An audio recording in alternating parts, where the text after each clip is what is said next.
Pullur boys ഹോമിലെ 6ാം ക്ലാസ്സുകാരനെ ഫാനിൽ കെട്ടിത്തൂക്കി മർദ്ദിച്ചതായിട്ട് ആരോപണം. മോഷണക്കുറ്റം ചുമത്തിയാണ് കുട്ടിയെ കാലിൽ കയറ് കെട്ടി ഫാനിൽ തൂക്കിയിട്ടതെന്നാണ് പറയപ്പെടുന്നത്. കുട്ടിയെ തലകീഴായി തൂക്കിയിട്ട് മർദ്ദിച്ചെന്നും ആരോപിക്കുന്നു. പുല്ലൂർ വെട്ടിത്തിട്ടയിലെ living waters institute of theology boys ഹോമിലാണ് ഈ സംഭവം നടന്നത്. വാർഡൻ ടോമിനെയും കുക്ക് ലൈജു കുര്യനെയും പുല്ലൂർ പോലീസ് ഇന്ന് അറസ്റ്റ് ചെയ്തു. കുട്ടി വീട്ടിലെത്തിയപ്പോൾ അസ്വാഭാവികത കാട്ടിയപ്പം പിതാവ് കുട്ടിയോട് കാര്യങ്ങൾ ചോദിച്ചു. തുടർന്ന് പോലീസിനെ വിവരം അറിയിക്കുകയായിരുന്നു. കുട്ടി 500 രൂപ മോഷ്ടിച്ചു എന്ന് പറഞ്ഞിട്ടാണ്, അവിടുത്തെ കുക്കിൻ്റെ പൈസയാണ് അത്. ആ പണം കിട്ടാൻ വേണ്ടിയിട്ടാണ് അവിടുത്തെ വാർഡനും ഈ കുക്കും കൂടെ ചേർന്ന് ഈ കുട്ടി 6ാം ക്ലാസ്സിൽ പഠിക്കുന്ന ഈ കുട്ടിയെ അവിടെ ഫാനിൽ തലകീഴായി കെട്ടിത്തൂക്കിയെന്ന്, അതിനുശേഷം മർദ്ദിച്ചു എന്നും പറയുന്നുണ്ട്. ഈ സംഭവത്തെപ്പറ്റി വിവരം മനസ്സിലായ ഉടനെ പിതാവ് അവരുടെ സുഹൃത്തുക്കളുമായിട്ട് സംസാരിച്ചു. അവർ നേരെ ഈ ബോയ്സ് ഹോമിൽ ചെന്നു. അവിടുത്തെ കുക്കിനെയും അവിടുത്തെ വാർഡൻ ടോമിനെയും തടഞ്ഞു വച്ചു.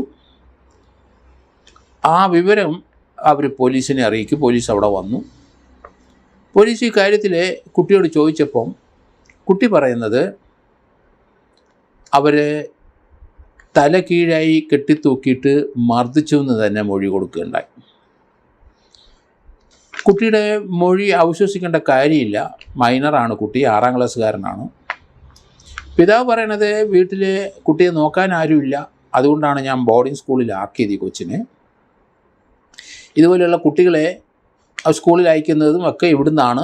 വീട്ടിലെ അസൗകര്യമുള്ള കുട്ടികളെ ഇവിടെ പാർപ്പിക്കുന്ന ഒരു ബോയ്സ് ഹോമാണത്. അവിടെ വെച്ചാണ് ഈ സംഭവം ഉണ്ടായത്. ഇപ്പം വെക്കേഷൻ ആയ സമയത്ത് പലരും വീട്ടിലൊക്കെ പോയെങ്കിലും കുറച്ച് കുട്ടികൾ അവിടെ ഉണ്ട്.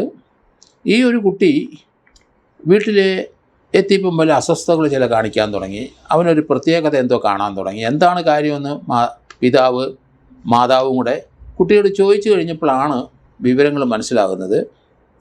അതിപ്പോൾ ചോദിച്ച് വന്നപ്പം കാലയിൽ അവർ കയറ് കെട്ടി ആ ഫാനിൽ കെട്ടി തൂക്കി തലകീഴായി ഇട്ടു എന്ന് കുട്ടി പറഞ്ഞു.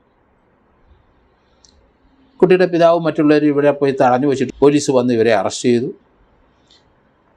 പോലീസ് ചോദ്യം ചെയ്തപ്പോൾ കുട്ടി മൊഴി അങ്ങനെ കൊടുത്തതായിട്ടാണ് പറയുന്നത്. ഏതായാലും ആ സ്ഥാപനം ഇനി അവിടെ നടത്താൻ പാടില്ല എന്ന് നാട്ടുകാരൊരു തീരുമാനം എടുത്തിട്ടുണ്ട്. ആ വിവരം അവർ പോലീസിലേക്ക് പറഞ്ഞു വെള്ളിയാഴ്ചയ്ക്ക് അറിയിക്കുകയും ചെയ്തു. അവിടുത്തെ ലൈജു കുര്യനെയും അതുപോലെ തന്നെ വാർഡനെയും പോലീസ് അറസ്റ്റ് ചെയ്തു, റിമാൻഡ് ചെയ്യുകയും ചെയ്തു. കാരണം കുട്ടിയെയാണ് ഉപദ്രവിച്ചതെന്ന് ആരോപണം. കുട്ടി തന്നെ മൊഴിയും കൊടുത്തു. ഏതായാലും 500 രൂപ മോഷ്ടിച്ചു എന്ന് പറയുന്നു. അത് ലൈജു കുര്യൻ എന്ന കുക്കിൻ്റെ പൈസയാണ് കുട്ടി മോഷ്ടിച്ചത്. കുട്ടി അത് നിഷേധിക്കുകയും ചെയ്യുന്നു. താൻ എടുത്തിട്ടില്ല എന്നാണ് കുട്ടി പറയുന്നത്. അന്നേരമാണ് കുട്ടിയെ മർദ്ദിക്കാനും ഒക്കെ അവർ ശ്രമിച്ചത്. ലൈജു കുര്യൻ പറയുന്നത് കുട്ടിയെ ഒന്ന് പേടിപ്പിക്കാൻ വേണ്ടി കെട്ടിത്തൂക്കൂ എന്ന് പറഞ്ഞ് കാലയിൽ ഒരു കയറ് കെട്ടി എന്ന് അയാൾ അത്രയും പറഞ്ഞിട്ടുണ്ട് എന്നുള്ള വാർത്തയും വരുന്നുണ്ട്. അതോടൊപ്പം തന്നെ ഇതിൽ നാട്ടുകാർ ഇവിടെ ചെന്ന് ഇയാളെയും വാർഡനെയൊക്കെ വിരട്ടുകയും ഭീഷണിപ്പെടുത്തുകയൊക്കെ ചെയ്തപ്പം അയാൾ ഒരു കാര്യം സമ്മതിച്ചു. കാലിൽ കെട്ടിയായിരുന്നു കയറ്. അത് കുട്ടിയെ ഒന്ന് പേടിപ്പിക്കാനും ഭീഷണിപ്പെടുത്താനും സത്യം പറയാനും വേണ്ടിയിട്ടാണ്. അല്ലാതെ അതിലപ്പുറം ഒന്നും ചെയ്തിട്ടില്ല. തല കീഴായി കെട്ടിത്തൂക്കിയിട്ടില്ല, മർദ്ദിച്ചിട്ടില്ല എന്നൊക്കെ കൃത്യമായിട്ട് പറയുകയും ചെയ്തിട്ടുണ്ട് പ്രതിയായ സ്ഥാനത്ത് നിന്നയാൾ. പക്ഷേ അതിലപ്പുറം ഒന്നും നടന്നില്ല.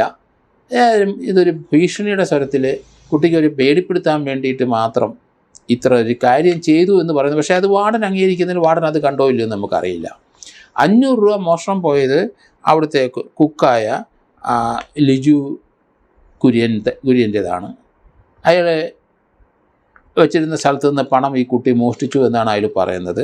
കുട്ടി അത് നിഷേധിക്കുകയും ചെയ്യുന്നു. പക്ഷേ ഇങ്ങനെയുള്ള സന്ദർഭങ്ങളിൽ ഇതുപോലെയുള്ള പ്രശ്നങ്ങൾ വരുമ്പം അത് തീർച്ചയായിട്ടും പോലീസിൽ അറിയിക്കും. പോലീസ് വേണ്ട രീതിയിൽ പ്രവർത്തിക്കും. നമ്മൾ തന്നെ ഇപ്പോഴത്തെ കാലത്ത് കുട്ടികളെ കൈകാര്യം ചെയ്യാൻ പാടില്ല. ആ രീതിയിലുള്ള പ്രത്യേകിച്ച് മോഷണമൊക്കെ ആയി കുട്ടികൾ ചിലപ്പോൾ ചില അബദ്ധത്തിൽ ചെന്ന് ചാടാം, എന്തെങ്കിലുമൊക്കെ കൃത്യങ്ങൾ ചെയ്തെന്ന് വരാം. അതുകൊണ്ട് അങ്ങനെയുള്ള പ്രശ്നങ്ങളൊക്കെ അതിന് പറ്റിയ എക്സ്പെർട്ടുകളുണ്ട്. പോലീസിൽ അറിയിക്കുക. പോലീസ് അവരുമായിട്ട് ആലോചിച്ച് ആ കുട്ടിയെ അതിൽ നിന്ന് ആ വിഷമവൃത്തത്തിൽ നിന്ന് മാറ്റിയെടുത്ത് യഥാർത്ഥത്തിൽ എന്താ സംഭവം എന്ന് അവർ കണ്ടുപിടിക്കും. അങ്ങനെയുള്ള സംവിധാനം ഉള്ളപ്പം ഇങ്ങനെയുള്ള ഹോസ്റ്റലിലും മറ്റേതൊക്കെ നേരിട്ട് അവർ നടപടി എടുക്കുന്നത് ഒഴിവാക്കുന്നതാണ് നല്ലത്.